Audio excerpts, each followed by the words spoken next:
Good evening बच्चों। आज हम लोग वेंसडे को अपना एमसीक्यू सेशंस कंडक्ट करने जा रहे हैं और इसमें हम दो चैप्टर्स ले रहे हैं बच्चों। एक तो magnetic effect of electric current और इलेक्ट्रिसिटी।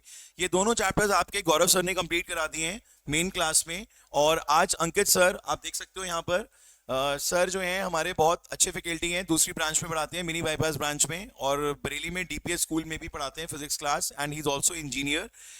बच्चों, बहुत अमेजिंग क्लास होने वाली है। सर के क्वेश्चंस जो हैं, जो सर ने सिलेक्ट करे हैं एमसीक्यूज, वो बहुत ही डिफरेंट लेवल के हैं, अच्छे क्वेश्चंस हैं। सिंपल क्वेश्चंस नहीं मिलेंगे। हमारे एमसीक्यू सेशन का टारगेट ही यही है कि हमें आपको सिंपल क्वेश्चंस नहीं कराने, क्योंकि सिंपल क्वेश्चन सारे बच्चे आराम से कर लेते हैं, राइट। हमें सिर्फ जिन क्वेश्चंस में बच्चों को प्रॉब्लम आती है, चैप्टर के जो भी क्वेश्चंस होते हैं, जैसे आपने मैथ्स वाले सेशन में देखा था कि जो भी हमें प्रॉब्लम्स आ रही थी वो सारी की सारी डिफरेंट थी, मतलब वो नॉर्मल क्वेश्चंस नहीं थे। तो कोशिश हमने ये करी है कि बच्चों यहाँ पर भी हम लोग कुछ अच्छे लेवल के क्वेश्चंस जो हैं वो आपको कराएं।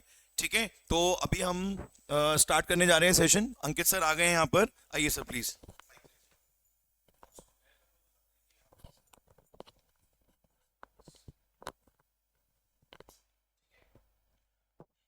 Good evening everyone. सबको वॉइस क्लियर आ रही है? Any problem anyone? Okay, now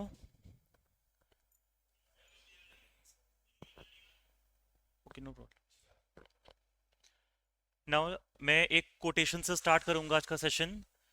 best preparation for a better tomorrow is to work hard today. मतलब अगर आप चाहते हैं आपके मार्क्स कल और नॉलेज अब कल बहुत अच्छी हो जाए, तो उसके लिए वेट नहीं करना है कि हम बाद में कभी स्टार्ट करेंगे, अभी से स्टार्टिंग कर देनी है। It is the best way to gain best knowledge and best marks. Okay, अच्छा, एमसीक्यू स्टार्ट करने से पहले एक टिप देना चाहूँगा मैं। एमसीक्यूज हमेशा ऐसे सेट करे जाते हैं कि अगर आपके बेसिक्स स्ट्रॉन्ग हैं, स्ट्रॉन्ग बेसिक्स के साथ एक दो ऑप्शंस तो आपके ऐसे ही एलिमिनेट हो जाएंगे। सिर्फ बेसिक्स नॉलेज के साथ ज़रूरत भी नहीं पड़ेगी कि आप उसको पूरा सॉल्व करें, तब ही उसको सॉल्व कर पाएं। ठीक है, अब मैं इसका पहला ही क्वेश्चन एग्जाम्पल के तौर पे आपको बताऊंगा किस तरीके से आप सिर्फ बेसिक नॉलेज अगर क्लियर है, उस बेसिस पे आप एलिमिनेशन टेक्निक यूज करके काफी हद तक सही ऑप्शन तक आ सकते हैं। Now first question is, two resistors R1 and R2 of 4 ohm and 6 ohm resistances are connected in parallel across a battery. The ratio of power dissipated in them ये निकालना है।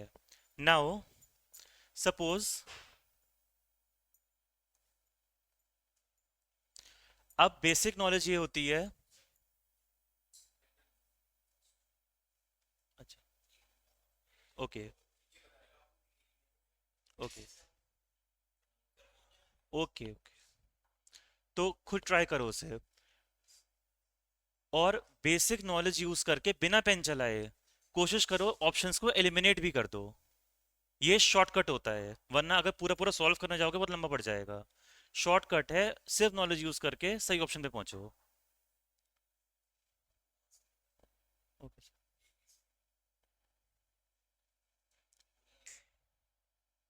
Try to solve everyone.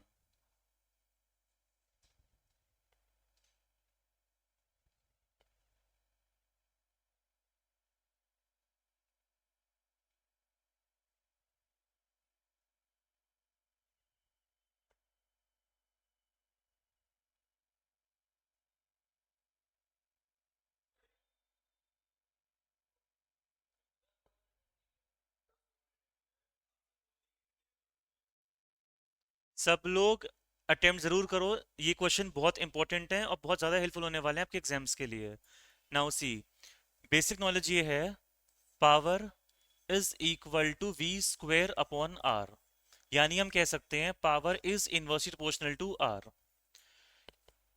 और first register जो है हमारा वो है 4 ओम का, सेकंड रजिस्टर जो है वो है हमारा 6 ओम का। क्लियर दिख रहा है? पावर और रेजिस्टेंस एक दूसरे के इनवर्सली प्रोपोर्शनल है। तो अगर हम इसकी पावर P1 मान रहे हैं और इसकी पावर P2 मान रहे हैं, तो जिसका रेजिस्टेंस कम होगा उसकी पावर ज्यादा होगी। रेजिस्टेंस कम इसका है तो इसकी पावर ज्यादा होगी, यानी P1 बड़ा होगा P2 से। ये बेसिक नॉलेज है। सिर्फ इतना देखकर ही देख लो, जहां भी फर्स्ट नंबर जो है वो ज्यादा होगा, उन दोनों में से ही ऑप्शन सही होगा कोई। तो ये है बेसिक नॉलेज के बेसिस पे हमने दो ऑप्शन एलिमिनेट कर दिए। यही मैं बताने की कोशिश कर रहा हूँ कि अगर आपकी बेसिक स्ट्रांग है, सिर्फ ये पता है पावर और रेजिस्टेंस एक दूसरे के इन्वर्सली प्रोपोर्शनल होते हैं, तो जहां रेजिस्टेंस कम था वहीं पावर ज्यादा होगी। तो इन दो में से अब हमें देखना है, हमारे एफर्ट 50% कम हो गए। ठीक है, अब थोड़ा सॉल्व कर लेना है इसे। तो अगर दो रेजिस्टर्स हैं और दो रेजिस्टर्स लगे हुए हैं पैरेलल में, तो पैरेलल में हमने बेसिक्स पढ़ा है, वोल्टेज सेम रहता है। जो वोल्टेज इसके अक्रॉस होगा वही वोल्टेज इसके अक्रॉस होगा। यानी ये है 4 ओम का रेजिस्टर, ये है 6 ओम का रेजिस्टर। तो इसके अक्रॉस जो पावर होगी P1 वो होगी V स्क्वायर अपॉन 4। इसके अक्रॉस जो पावर होगी P2 वो होगी V स्क्वायर अपॉन 6। इंपॉर्टेंट है यहाँ पे V1 V2 नहीं आएगा, पैरेलल कॉम्बिनेशन में वोल्टेज सेम रहता है। तो अगर हम इसको डिवाइड कर दें अभी, P1 अपॉन P2 तो हो जाएगा V square upon 4 into 6 upon V square which is equal to 6 upon 4 is equal to 3 upon 2। तो ratio P1 is to P2 is equal to 3 is to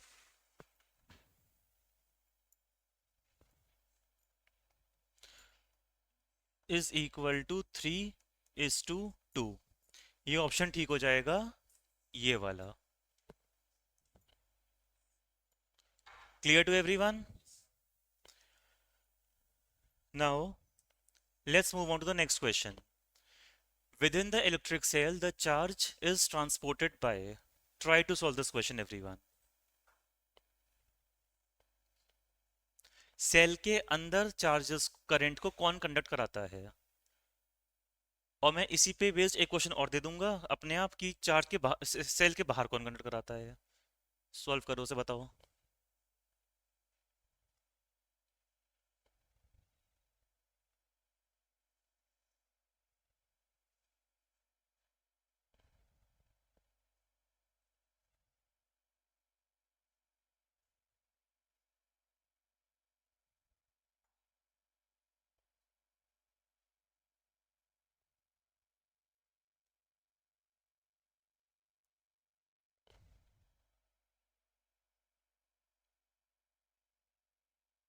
हो गया सॉल्व? तो हर क्वेश्चन को uniform time देना जरूरी है? ये तो ओरल क्वेश्चन देखते होने वाले हैं। हाँ, न्यूमेरिकल वाले जो क्वेश्चन है उसको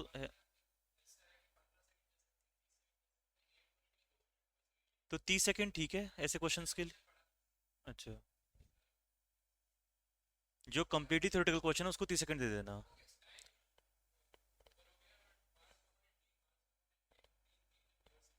सी, अगर ये एक एक्सटर्नल रेजिस्टर है, ये जो हम अज्यूम मतलब ये बैटरी का सिंबल होता है, हम देखते हैं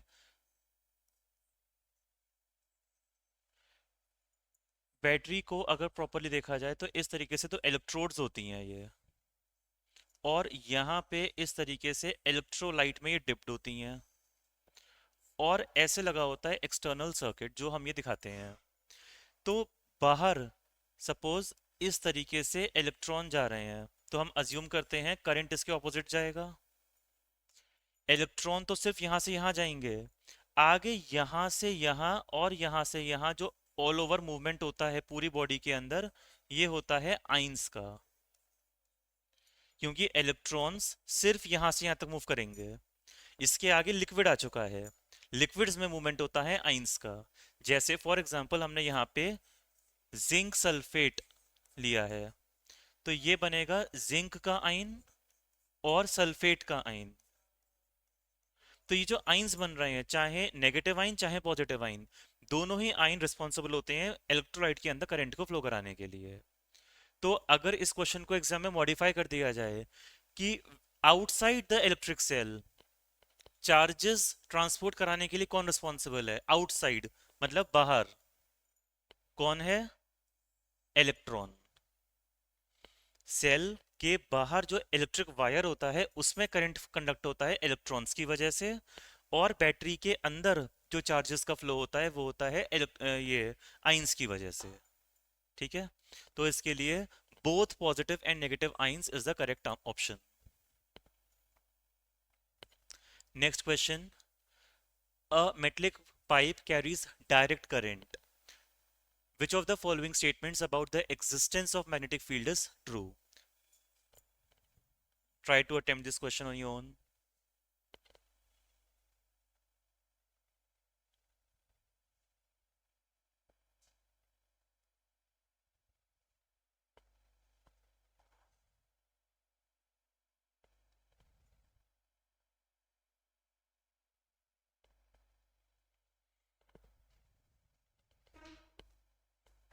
फिफ्टीन से 30 सेकेंड देना इसको.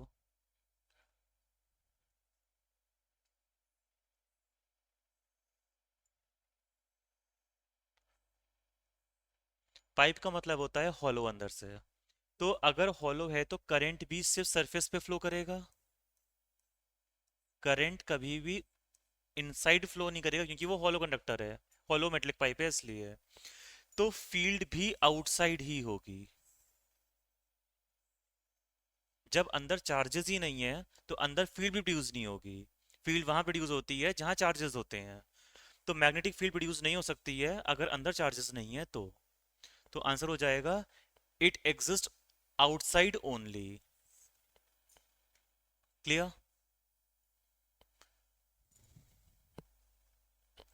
नेक्स्ट इज, इस क्वेश्चन को सॉल्व करने की कोशिश करो. 1 मिनट दे रहा हूं इस क्वेश्चन को करने के लिए.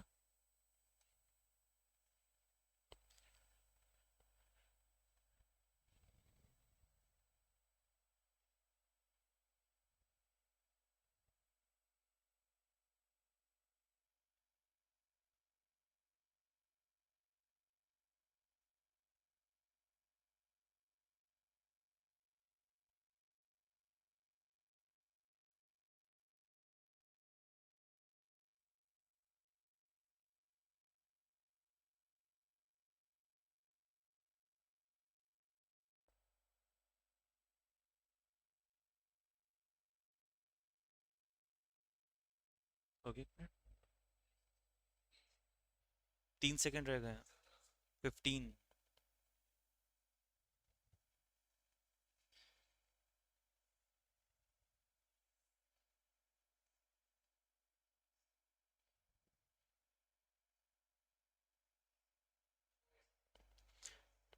नाउ सारे बल्ब आइडेंटिकल हैं ऐसा क्वेश्चन में गिवन होता है हमेशा. अब यहाँ से हम अज्यूम करते हैं सपोज करंट चला, क्योंकि ये प्लस टर्मिनल है, हमेशा करंट प्लस से चलता है और माइनस पे जाता है. अब बेसिक नॉलेज बिना कुछ सॉल्व करे हम इतना देख सकते हैं कि जैसा 1 है वैसा ही 4 है. जो भी करंट यहाँ से जाएगा ये करंट यहाँ पे आके दो पार्ट्स में डिवाइड हो जाएगा और ये दो पार्ट्स जुड़कर वापस करंट यहाँ पे आएगा. तो क्लियर है जितना करंट 4 में गया था उतना ही करंट अल्टीमेटली 1 से वापस आ रहा है. यानी 1 और 4 दोनों एक सी सिचुएशन में है तो दोनों की ही ब्राइटनेस एक सी होगी. क्लियर. अब इसमें यह भी हो सकता था bulb 1 and 4 are equal in brightness but their brightness is less than B2 and B3. तो क्या ठीक होता वो? क्योंकि करंट डिवाइड हो गया है, करंट डिवाइड हो गया है तो ब्राइटनेस भी कम हो जाएगी 2 और 3 की. ठीक है. एक क्वेश्चन इस जैसा ये भी है. सपोज ये एक बल्ब है, ये एक बल्ब है, ये अटैच्ड है इस तरीके से एक बैटरी या सेल से.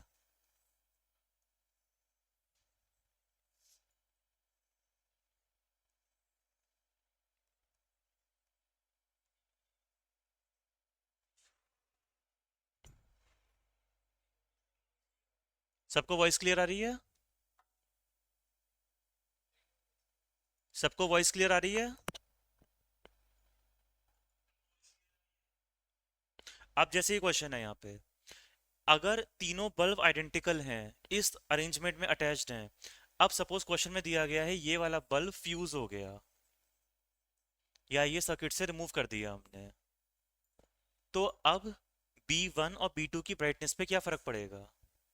Will their brightness increase, decrease और रिमेन सेम अगर हमने इसको रिमूव कर दिया? अगेन बेसिक्स जरूरत है यहाँ पे। देखो, जब ये रिमूव नहीं करा था उस टाइम पे क्या कंडीशन थी?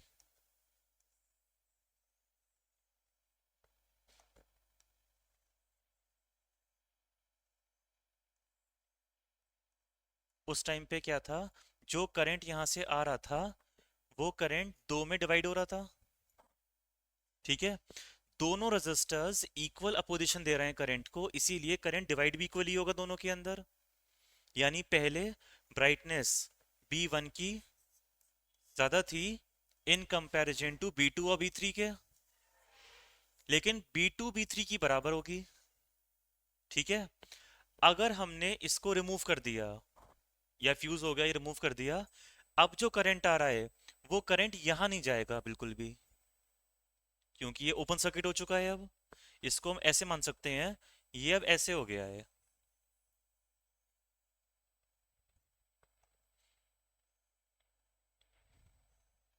ये ऐसे हो गया है, आगे ओपन सर्किट है, तो जो करंट आएगा वो डिवाइड नहीं होगा दो पार्ट्स में, वो सारे का सारा करंट सिर्फ इसमें जाएगा।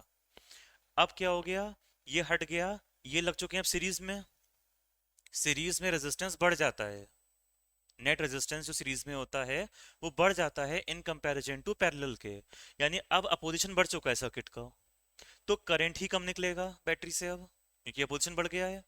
अगर करंट कम निकलेगा तो B1 की ब्राइटनेस कम हो जाएगी पहले के कंपैरिजन में, तो brightness of B1 will reduce. Clear? But the brightness of B2 will increase, why? Because अब करंट डिवाइड नहीं हो रहा है दो पार्ट्स में। क्लियर? अब जो भी करंट आ रहा है वो सारे का सारा करंट सिर्फ यहां पे जा रहा है, तो brightness of B2 it will increase. Clear? अब इसका कॉन्ट्राडिक्टरी जस्ट ऑपोजिट हम क्वेश्चन देखते हैं कि यहां पर ये लगा रखा था B3, अगर हम यहां पे और लगा दें सपोज इस तरीके से B4, तो अब बताओ ब्राइटनेस पे क्या फर्क पड़ेगा इनकी, B1 की और B2 B3 इन सब की? हाँ, B1 और ब्राइटर हो जाएगा। क्यों हो जाएगा? पैरेलल कॉम्बिनेशन बढ़ता जा रहा है। पैरेलल बढ़ने का मतलब है नेट रेजिस्टेंस कम होता जा रहा है सर्किट का। ठीक है, अगर नेट रेजिस्टेंस कम हो रहा है सर्किट का तो करंट और ज्यादा निकलेगा बैटरी से, बट अब वो तीन पार्ट्स में डिवाइड होगा करंट, तो हर एक को और कम मिलेगा जितना पहले मिल रहा था। इस वजह से इसकी ब्राइटनेस बढ़ जाएगी, इनकी ब्राइटनेस कम हो जाएगी पहले के कंपैरिजन में। क्लियर? तो ये ऑप्शन ठीक हो जाएगा। Next, solve this question.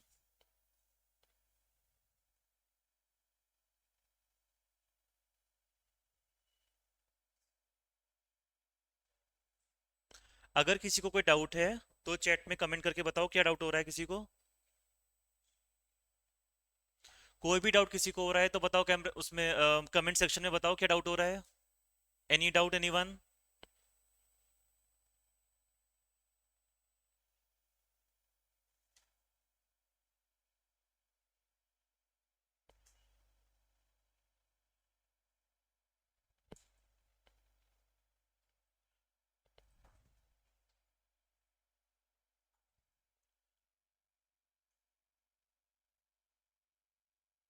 30 seconds were given for this question. Now, suppose this is a straight wire of infinite length. इसको हम ऐसे डॉटेड लाइन से दिखाते हैं क्योंकि ये इनफाइनाइट लेंथ का वायर है। अगर इसमें I करंट फ्लो कर रहा है तो R डिस्टेंस पे जो मैग्नेटिक फील्ड होगी उसका फॉर्मूला होता है B is equal to mu naught I upon 2 πr। ये फॉर्मूला सिलेबस में नहीं है बट कॉन्सेप्ट इंपॉर्टेंट है कि जितना डिस्टेंस बढ़ेगा उतनी फील्ड कम हो जाएगी।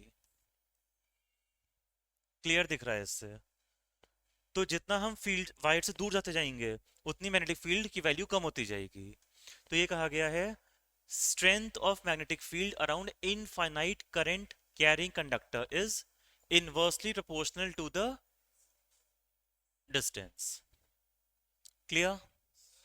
हम्म। हम्म।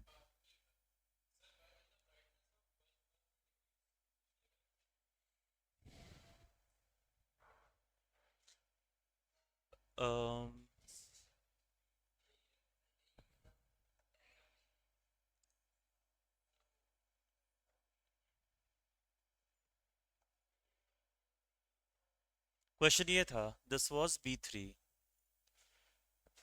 अगर हमने यहाँ पे क्वेश्चन ये आया है कि इसकी ब्राइटनेस कम क्यों हो जाएगी अगर हमने इसको रिमूव कर दिया, तो देखो अगर हम ये रिमूव कर रहे हैं तो इसका मतलब है हम सीरीज कॉम्बिनेशन की तरफ बढ़ रहे हैं। अगर हम यहाँ पे और ऐड करते जा रहे हैं तो हम पैरेलल की तरफ बढ़ रहे हैं। जितना हम पैरेलल से सीरीज की तरफ जाएंगे उतना रेजिस्टेंस बढ़ता जाएगा, और अगर हम सीरीज से पैरेलल की तरफ जाएंगे तो रेजिस्टेंस कम हो जाएगा। तो अगर हम इसको रिमूव कर देते हैं R3 को, ये सॉरी B3 को, अगर ये रिमूव कर दिया तो ये दोनों सीरीज में आ गए हैं। अभी कुछ पार्ट पैरेलल में भी है, यानी हम पैरेलल से सीरीज की तरफ गए हैं। तो रेजिस्टेंस बढ़ चुका है सर्किट का। अगर रेजिस्टेंस बढ़ गया है सर्किट का तो करंट ही कम निकलेगा बैटरी से। अब अगर बैटरी से कम करंट निकलेगा, इसी वजह से B1 की ब्राइटनेस कम हो जाएगी। क्लियर? हम्म, ये भी हो चुका है question. Next, what is the resistance across A and B in the figure?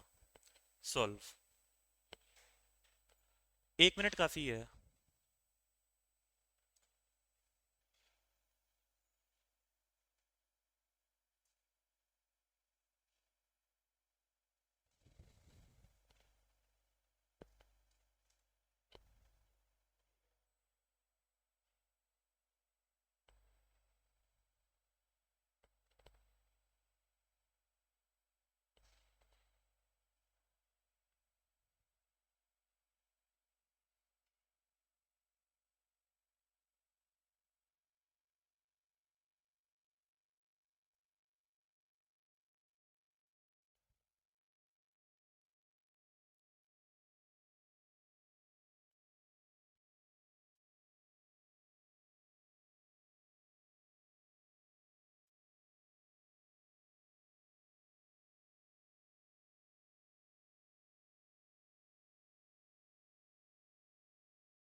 Now see, suppose 5 resistors हैं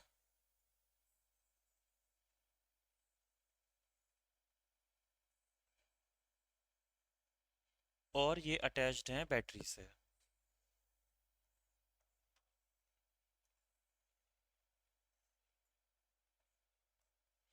यहाँ से, और ये इक्वल रेजिस्टेंस है। सपोज ये P1 है, ये P है, ये Q है, ये R है और ये S है।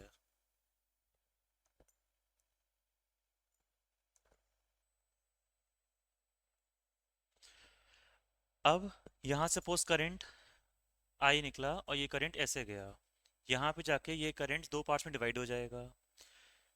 अगर ये करंट यहाँ पे आके फर्दर दो पार्ट्स में डिवाइड नहीं हुआ, यानी स्ट्रेट चला गया यहाँ पे आने के बाद, ऐसे ही ये करंट यहाँ पे आया और दो पार्ट में डिवाइड नहीं हुआ, स्ट्रेट चला गया, तो ये करंट जुड़कर वापस यहाँ पे आके I बन जाएगा, जो I चला था। इसका मतलब ये पार्ट जो है इसमें करंट नहीं आया, तो हम कहेंगे P upon Q is equal to R upon S। ये अपॉन ये इज इक्वल टू ये अपॉन ये। मतलब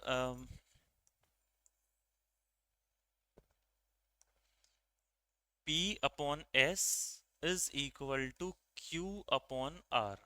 ये रेशो होता है। मतलब अगर इनका रेशो और इनका रेशो बराबर आ रहा है, ऐसी सिचुएशन में करंट इस मिडिल वाले रजिस्टर से पास नहीं होता है। तो ये कॉम्बिनेशन क्या बन गया? सीरीज। और ये बन गया सीरीज। तो इसकी जरूरत नहीं है, इसको रिमूव कर सकते हैं इस तरीके से। ठीक यही कॉन्सेप्ट यहाँ पे लगेगा। यहाँ पे जब सब रजिस्टर्स बराबर हैं तो हम इसको सपोज अज्यूम कर लें P है, और इसको अज्यूम कर लें ये Q है, ये वाला सपोज R है और ये वाला S है। तो जो करंट आएगा, हमने देखा यहाँ से गया पी के बाद क्यू में गया डायरेक्टली, तो पी से गया ऐसे होता हुआ ऐसे जाएगा ये करंट। ऐसे ही जो करंट यहाँ से आएगा वो डायरेक्टली ऐसे जाएगा। दोनों करंट यहाँ पे यूनाइट हो जाएंगे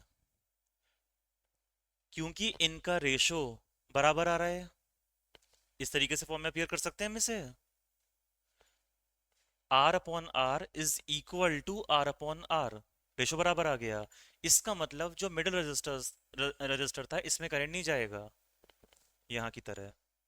जब करंट नहीं जाएगा तो ये बन चुका है ओपन सर्किट। अब तो जो करंट इसमें जा रहा है वही करंट इसमें आ रहा है, तो हम इसको ऐसे ड्रॉ कर सकते हैं। ऐसे जो करंट इसमें आ रहा है वही करंट इसमें आ रहा है, तो ये ऐसे ड्रॉ कर सकते हैं। ये हो चुके हैं अब पैरेलल में, मतलब इंडिविजुअली सीरीज में है और इनका रिजल्टेंट जो है वो पैरेलल में एक दूसरे के साथ। ये रेजिस्टेंस आर था, ये आर है, ये आर है, ये आर है। तो R plus R is two R, this is two R. तो रिजल्टेंट हो जाएगा इनका one upon R P parallel is equal to one upon two plus one upon two which is equal to one. तो we can say R P is equal to R ohm. सब आर दे रखे हैं, इसको R by two मान लो। ये इस तरीके से, वेट,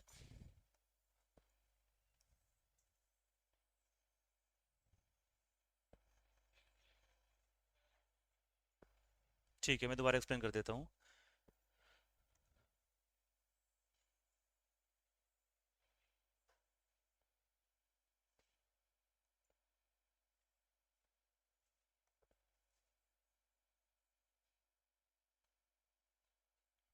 सपोज ये हमारे पास 5 रेजिस्टर्स हैं। पहली बात तो इस अरेंजमेंट को हम कहते हैं व्हीट स्टोन ब्रिज।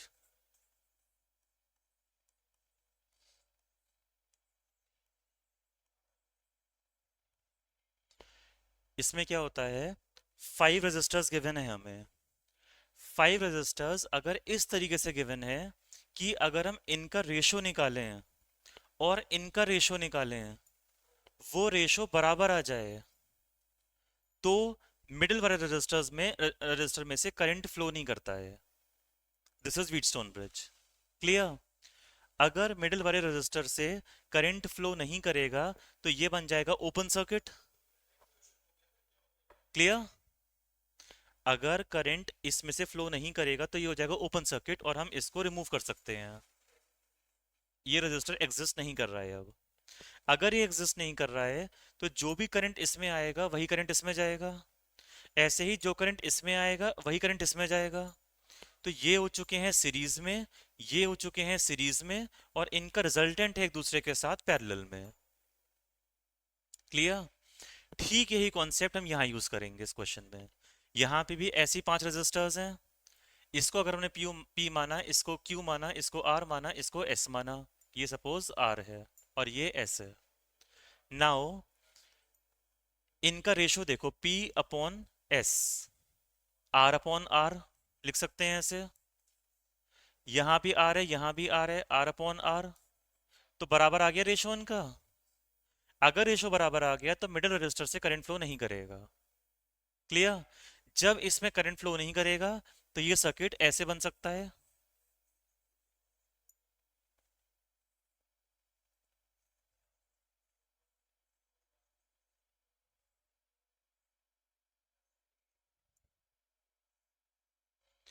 ये सर्किट बन जाएगा ये।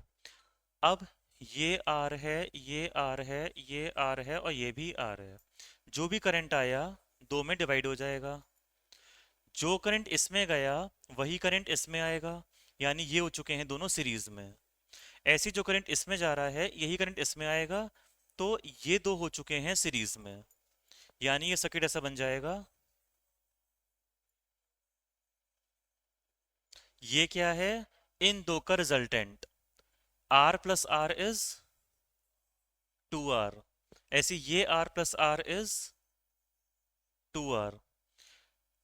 तो इनका नेट रेजिस्टेंस क्या हो जाएगा, one upon R P is equal to 1/2r plus 1/2r, that is 2r हो जाएगा LCM 2, that is 1/r is equal to 1/rp। तो rp क्या हो जाएगा यहाँ से, r, ये आंसर हो जाएगा। तो r is the correct option. किसी को कोई भी डाउट इस क्वेश्चन को समझने में, you can ask me again, right in comment section if you have any doubt regarding this question.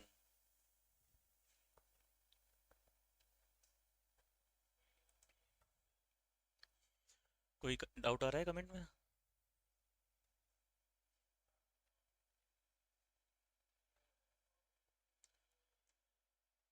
समझो सबको आ गया है question? This is very important question. मैं एक बार कॉन्सेप्ट एक्सप्लेन कर रहा हूँ, मैं क्वेश्चन एक्सप्लेन नहीं कर रहा हूँ, सिर्फ कॉन्सेप्ट एक्सप्लेन कर रहा हूँ। अगर हमारे पास इस तरीके से 5 रजिस्टर्स हैं, फर्स्ट और थर्ड का रेशो बराबर है सेकंड और फोर्थ के रेशो से, तो ऐसी सिचुएशन में मिडिल रजिस्टर से करंट फ्लो नहीं होगा और ये बन जाएगा ओपन सर्किट, इसको हम रिमूव कर देंगे। बस इतना करना होता है। अब ये हो चुके हैं सीरीज में, ये हो चुके हैं सीरीज में, इनका रिजल्टेंट हो जाएगा पैरेलल में। यही काम यहाँ पे हुआ है। अब इसी पे बेस्ड एक क्वेश्चन और है, additional question.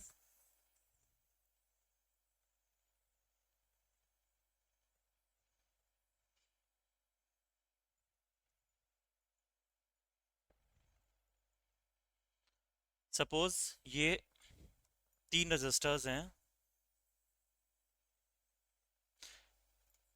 Are are are ओम के, ये कॉम्बिनेशन कैसा है, सीरीज है। अगर यहाँ पे ये कर दिया जाए, अब ये कॉम्बिनेशन हो चुका है पैरेलल कॉम्बिनेशन, क्योंकि जो करंट आएगा वो दो में डिवाइड हो जाएगा। अब जो करंट इसमें आ रहा है वो करंट इसमें नहीं जाएगा, क्योंकि जो करंट ये आएगा ये भी फर्दर दो में डिवाइड हो जाएगा। ठीक है, इसमें करंट जो आया वो डिवाइड हो गया, तो इसमें दूसरा करंट आया। अब जो करंट इससे जा रहा है और जो ये आया, ये दोनों ऐड होके इसमें आएंगे, यानी इन तीनों में डिफरेंट करंट आ रहा है। करंट अगर डिफरेंट होता है, वोल्टेज सेम होता है, तो हम कहते हैं पैरेलल कॉम्बिनेशन है। ठीक है, तो ये पैरेलल कॉम्बिनेशन हो गया। Next question, a bulb has a power of 200 watt, energy कितनी कंज्यूम हुई इसमें 5 मिनट्स के अंदर, you have to find this. Try to solve this question, 1 minute.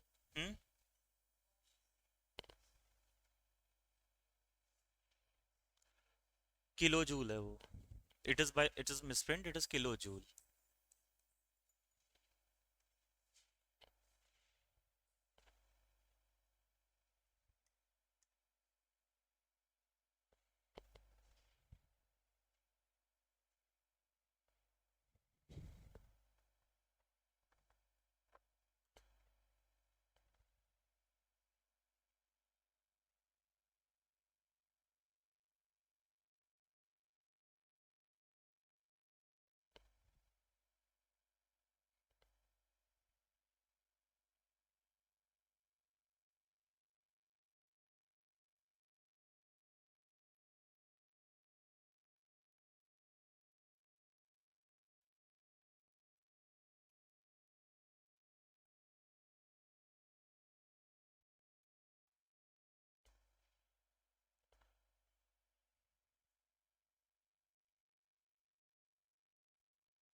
कितना हो टाइम?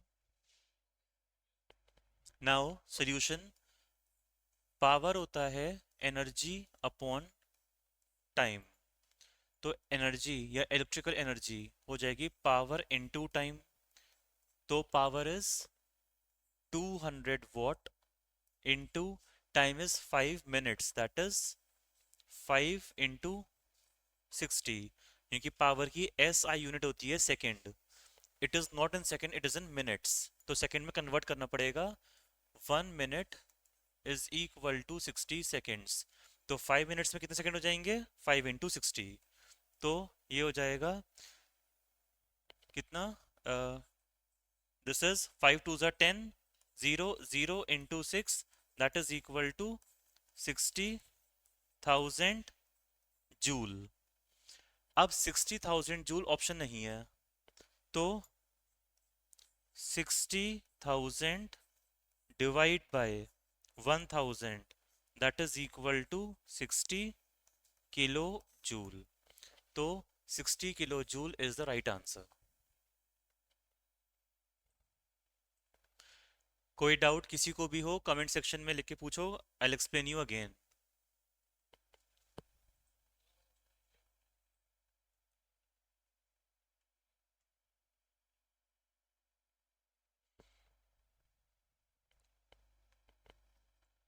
नेक्स्ट इज, इस क्वेश्चन को सॉल्व करो।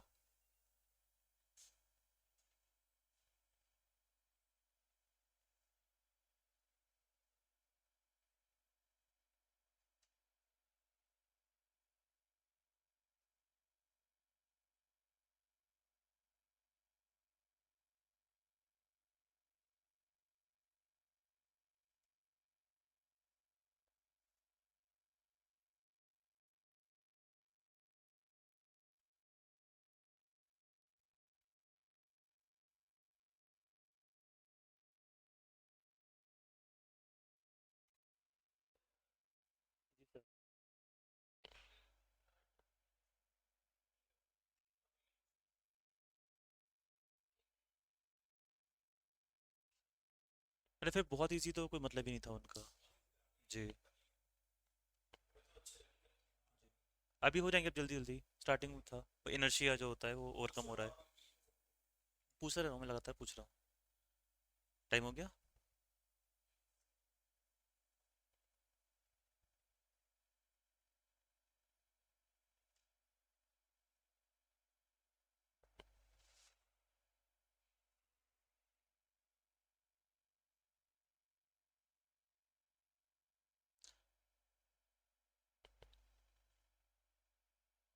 नाउ न्यूमेरिकल्स को सॉल्व करने का बेस्ट जो स्टैंडर्ड फॉर्मेट होता है वो होता है, जो भी क्वेश्चन में गिवन है पहले उसको नोट डाउन करना। यहाँ पे गिवन है करंट इज 2 एम्पियर, तो नोट डाउन करना है करंट इज 2 एम्पियर। उसके बाद resistance is 10 ohm, R is equal to 10 ohm. Then time is also given 0.5 hours. अब एम्पियर स्टैंडर्ड यूनिट है करंट की, मतलब एसआई में है। रेजिस्टेंस भी एसआई में है, लेकिन टाइम एसआई में नहीं है। तो we have to convert this into seconds. 0.5 into 3600 seconds. हमें निकालना क्या है, एनर्जी। अगर ऐसा कन्वर्ट कर लिया तो ये बोर्ड का स्टैंडर्ड फॉर्मेट होता है हमेशा, जो भी गिवन है क्वेश्चन में उसको नोट डाउन करना। उसके बाद हमेशा हमें फॉर्मूला लिखना चाहिए। चलो ये तो एमसीक्यूज हैं, लेकिन जो अदर न्यूमेरिकल्स हैं उनके लिए सही फॉर्मेट ये होता है, always write the formula, then substitute these values. 2 square into 10 into this is 5 upon 10 into 3600। 0.5 को अपॉन 10 कर लिया, तो इट विल बिकम, ये कैंसिल हो जाएगा, 4, दिस इज 5 4 ज़ा 20 into 3600, that is equal to 72, 36 into 2 72,000 joule, और 72 किलो जूल। तो 72 kilo joule is the correct option.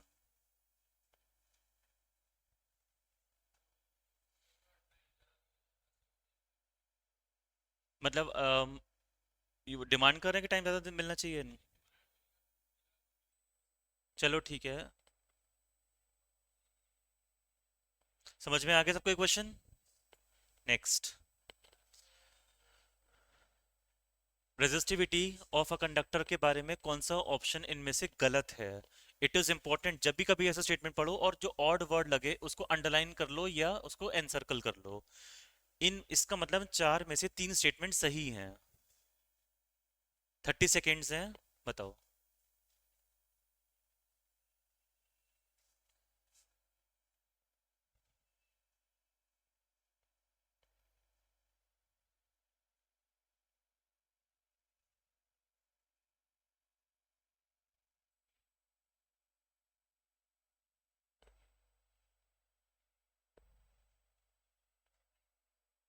Now अगर हम टेम्परेचर बढ़ाते हैं तो रेजिस्टेंस बढ़ जाता है किसका? कंडक्टर्स का, मतलब मेटल्स का। टेम्परेचर बढ़ाते हैं तो रेजिस्टेंस कम हो जाता है किसका? सेमीकंडक्टर्स का।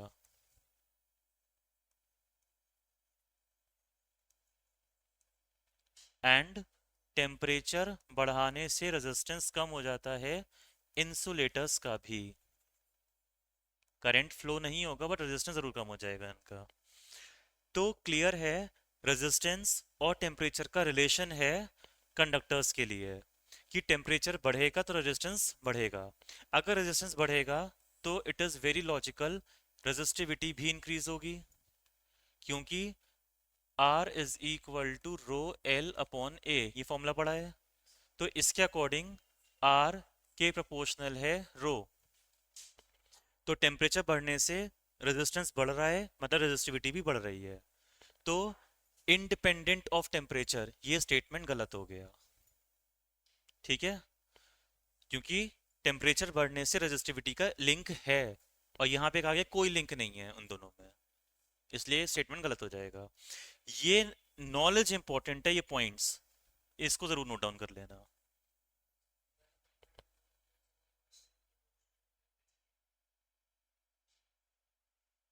अम, हाँ, डायरेक्टली प्रोपोर्शनल होना चाहिए। Independent of dimensions of conductor, ये तो ठीक है। Less than resistivity of semiconductor, तो एक काम ये कर सकते हैं, फिर इसको यहाँ पे करेक्ट कर सकते हैं, ये चेंज कर सकते हैं। तो चलो ऑप्शंस वो थोड़ा मिस टाइप हो गया है, लेकिन बेसिक क्लियर रखो कि अगर टेम्परेचर बढ़ेगा तो रेजिस्टिविटी बढ़ेगी, किसकी? कंडक्टर्स की। उसके बाद जो रेजिस्टिविटी होती है वो independent of dimensions of conductor, ये स्टेटमेंट ठीक है। ठीक है, अभी ये नहीं है, फिर अब जो मैंने उसको लेके करा था। लेकिन जो रेजिस्टेंस होता है, जैसे ये पढ़ा है, रेजिस्टेंस प्रोपोर्शनल है लेंथ के और रेजिस्टेंस इनवर्सली प्रोपोर्शनल है एरिया के। अगर हम लेंथ को बढ़ा दें, स्ट्रेच कर दें, या एरिया को बढ़ा दें, कम कर दें, कुछ भी करें, तो रेजिस्टेंस पे फर्क पड़ेगा उस चीज का, रेजिस्टिविटी पे फर्क नहीं पड़ता है। तो resistivity is independent of the dimensions of conductor. Clear? Next question, only 15 seconds इस क्वेश्चन के लिए। लीस्ट रेजिस्टिविटी किसकी है? जिसका रेजिस्टेंस लीस्ट होगा। तो इनडायरेक्टली बताना है रेजिस्टेंस किसका कम होगा इनमें से।